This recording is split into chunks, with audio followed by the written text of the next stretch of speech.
Comment et pourquoi se définir des objectifs pour mieux appréhender son stress? Bonjour, je suis Cécile, votre experte en amélioration du mieux-être et en développement de son plein potentiel en période de stress professionnel et personnel. Alors comment et surtout pourquoi se définir des objectifs pour mieux appréhender son stress?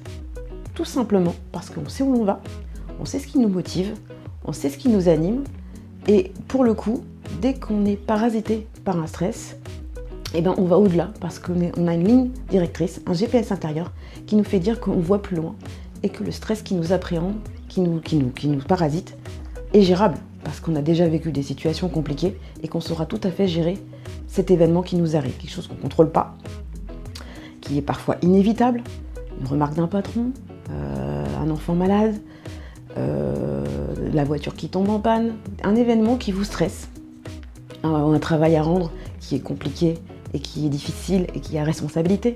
Donc c'est un événement qu'on ne maîtrise pas nécessairement, qui est extérieur à nous et qui peut nous rendre pas dans le confort qu'on aimerait être, dans lequel on aimerait être.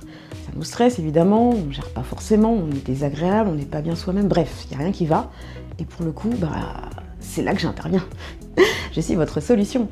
Parce que j'ai déjà vécu ce genre de choses et j'ai déjà trouvé la solution. Alors si vous en avez trouvé une, je serais ravie de la connaître, mais j'ai envie de partager la mienne. Donc pour le coup, c'est pas évident de savoir gérer tout ça. On peut pas gérer, on est d'accord, un événement extérieur, on peut pas contrôler plus exactement un événement extérieur qui nous arrive, parce que c'est extérieur à nous. Mais qu'est-ce que justement on peut contrôler? Soi-même, ses émotions, sa façon de réagir, son état intérieur, par rapport à ce stress justement, et donc nous faire appréhender ce stress de façon complètement différente parce qu'on s'autogère. Et là, on est aligné avec soi-même parce que justement on a réussi à dépasser ce stress. Donc, si vos objectifs de vie, par contre, se résument à avoir le chien, la maison, les enfants, les vacances, je vais pas être d'une grande aide pour vous parce que mes objectifs de vie sont au-delà de cela. Donc, je respecte complètement les gens qui ont ce type de démarche. En ce qui me concerne, je parle pour ceux qui veulent plus, qui veulent évoluer, qui veulent laisser une trace sur cette terre, qui veulent vraiment donner le meilleur d'eux-mêmes, parce que pour moi, c'est ça la vie. Donc, nous avons tous 8 domaines de vie, d'accord? On a l'amour, on a les relations amicales et familiales, on a les loisirs, on a santé bien-être, domaine de santé bien-être, on a les finances, on a le carrière business, on a la contribution, comment on redonne à l'autre, et on a la croissance personnelle, comment vous nourrissez votre esprit. C'est vrai, ça fait beaucoup, mais quand vous regardez bien, ces demi-domaines de vie sont communs à tout le monde. Après, selon la façon dont vous les nourrissez, vous êtes aligné ou pas avec vous-même et avec les autres du coup. Donc, ces 8 domaines de vie vous permettent, quand vous les nourrissez chacun à part plus ou moins égale, d'être alignés, et sincèrement, c'est là que vous pouvez redonner le meilleur et atteindre vos objectifs. Vous êtes vraiment au top du maximum de ce qu'il faut être pour les atteindre. Et donc, il faut justement les définir pour savoir où on va. Si vous êtes toujours posé la question de savoir justement comment je peux faire pour aller plus loin, pour faire plus, pour faire mieux, moi je suis là pour vous aider et j'adore ça. Donc justement, j'ai 3 conseils à vous partager pour se les définir et voir comment faire pour les atteindre.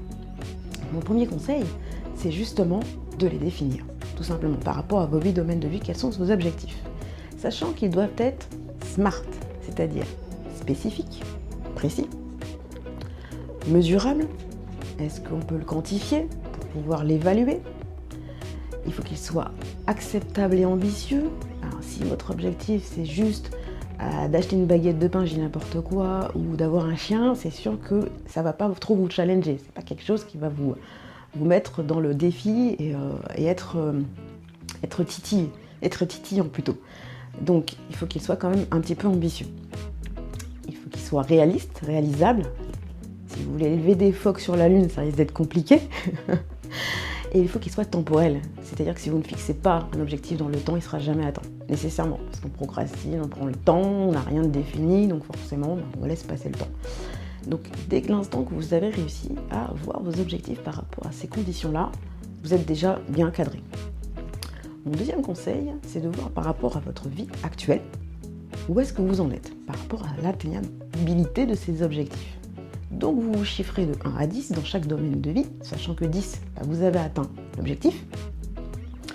Et vous savez où vous en êtes. Bon, soyez honnête, par contre, c'est un exercice important qui prend du temps, ça se fait pas en 2 minutes, c'est vraiment une grande introspection, d'accord, à faire sur vous.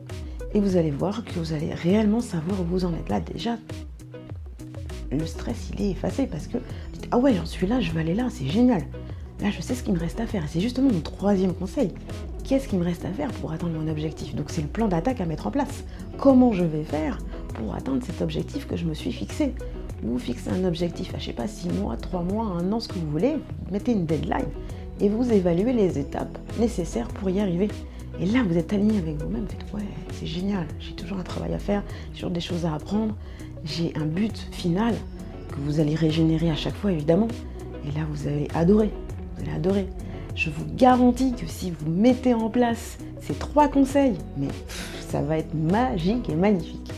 Alors, si vous avez aimé cette vidéo, je vous invite à vous abonner, à la partager, à la liker, à me faire des commentaires si vous en avez, parce que c'est toujours intéressant de savoir ce que les autres pensent par rapport à ce que j'ai dit. Je vous ai également préparé un petit sondage qui est sous la vidéo, que je vous invite à remplir pour mieux vous connaître et échanger avec vous, parce que j'adore ça. En attendant, fixez-vous des objectifs et prenez soin de vous.